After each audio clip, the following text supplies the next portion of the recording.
चलो बात खत्म हो गई है।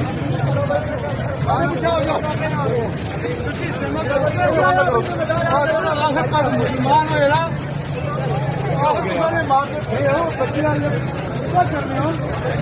किसकी पकड़े ने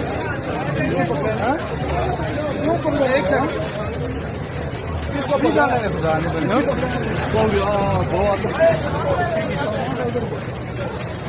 सारे पीछे आ जाओ।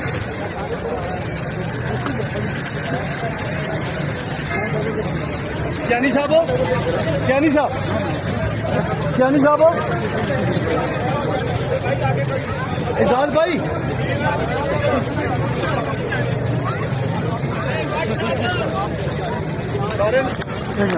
गान सुनो और आप सती साहब शबीर भाई शबीर भाई आपको जानता हूँ शबीर भाई